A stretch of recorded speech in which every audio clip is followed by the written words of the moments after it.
À cet épisode, le jeune Lane Graves, âgé de 2 ans, profite de vacances en famille à Disney World, en Floride, et construit des châteaux de sable au bord de la lagune des 7 mers. Soudain, un énorme crocodile fond sur Lane, le saisit par la tête et l'entraîne dans les profondeurs troubles. Cliquez sur j'aime et abonnez-vous à notre chaîne pour découvrir cette terrifiante attaque de crocodile à Disney World. Bienvenue sur Feroz Fin. Matt et Melissa Graves, originaires d'Elkhorn, dans le Nebraska, avaient décidé d'offrir à leurs enfants les vacances de leur vie. Après des mois d'anticipation, ils ont finalement pris la route pour la Floride en juin 2016. Leur destination ? Disney World à Orlando. S'étendant sur 25 000 hectares, avec ses parcs à thème, ses studios et le royaume animalier, il attire près de 60 millions de visiteurs chaque année. C'est l'une des destinations touristiques les plus populaires au monde, offrant une vaste gamme d'attractions pour tous les âges. Après avoir profité de certaines des meilleures attractions du monde, la famille a été attirée un soir vers la paisible lagune des 7 mers. C'est un lac artificiel proposant des promenades en bateau et des sorties de pêche. L'eau y était calme, le soleil brillant se reflétant à sa surface. Entouré d'herbes, de forêts et de plages dorées, de nombreux visiteurs se promenaient sur ses rives, couraient sur la plage ou pêchaient depuis leur bateau. C'était le 3e jour des vacances mémorables de la famille Graves, et la lagune s'étendait juste devant le Grand Floridian Hotel où ils séjournaient à ce moment-là. Bien qu'il fût tard pour les enfants, aux environs de 20h30, Matt et Melissa décidèrent qu'ils profiteraient de cette soirée au bord du lac un peu plus longtemps. Un cinéma en plein air offrait une expérience cinématographique unique qu'ils n'avaient jamais vécue auparavant. Tandis que Matt et Melissa étaient captivés par le film, les enfants, eux, semblaient moins intéressés par l'écran géant. Ils préféraient jouer sur la plage, creuser dans le sable et éclabousser dans l'eau. Les parents avaient apporté un seau et une pelle. Ils les sortirent de leur sac pour les donner aux enfants. Le petit Lane, âgé de 2 ans, sautillait de joie. Il se dirigea vers le sable, prit le seau des mains de sa grande sœur et commença à le remplir de sable. Ses parents l'aidèrent à renverser le seau, à le tapoter 3 fois, puis à le soulever pour révéler un magnifique château de sable. Lane poussa des cris de joie et ils répétèrent ce jeu encore et encore. Après avoir longuement joué dans le sable, Matt et Melissa décidèrent qu'il était temps de rentrer. Lorsqu'ils se levèrent pour partir, Lane lança un cri de défi. Ses parents échangèrent un regard. Ils décidèrent de céder au désir de leur tout petit et de rester encore un peu. Après tout, que pouvait-il arriver?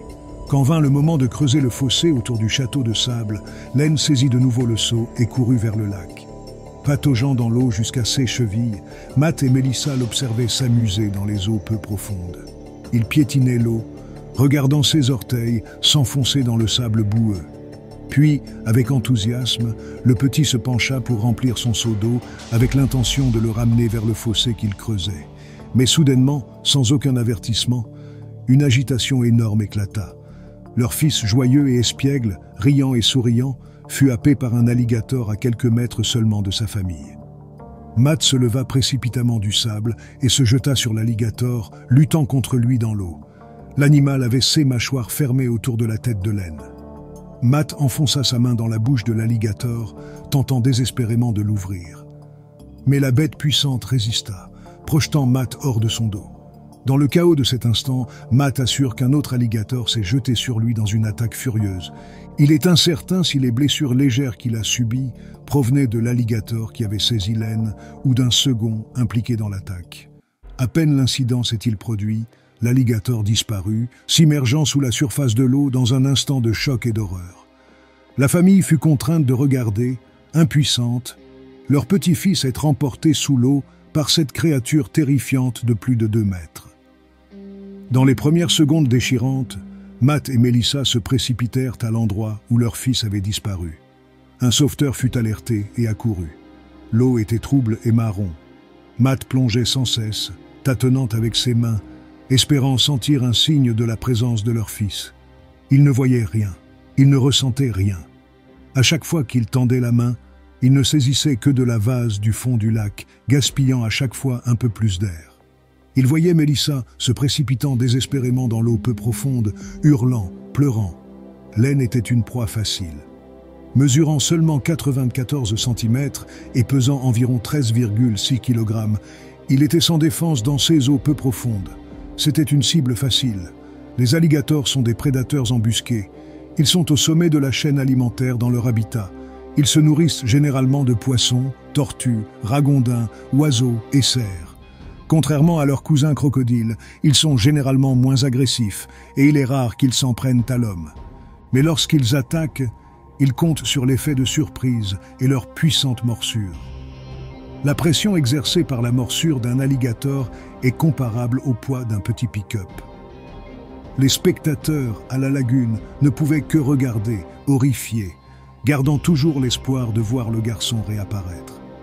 Mais avec chaque minute qui passait, cet espoir diminuait.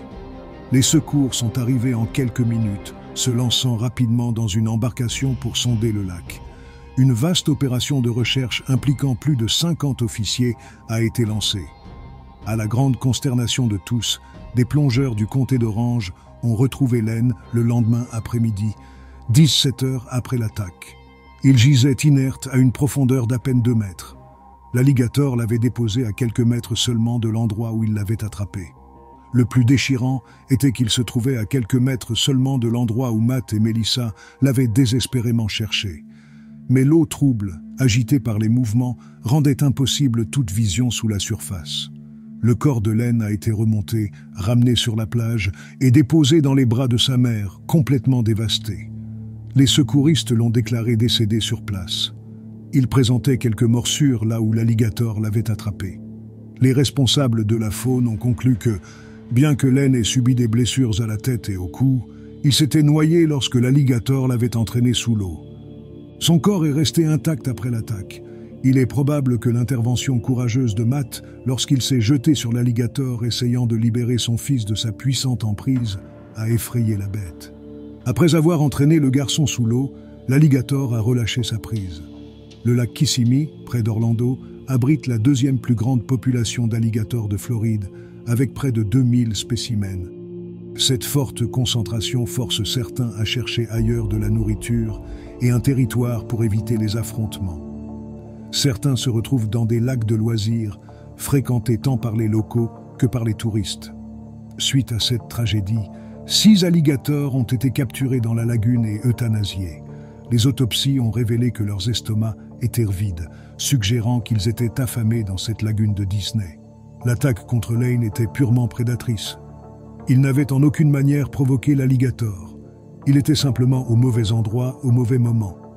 Depuis juin 2016, Disney World a placé des panneaux d'avertissement le long des rives de la lagune, alertant les touristes de la présence d'alligators. Bien que les attaques d'alligators soient rares en Floride, elles surviennent et ont des conséquences tragiques.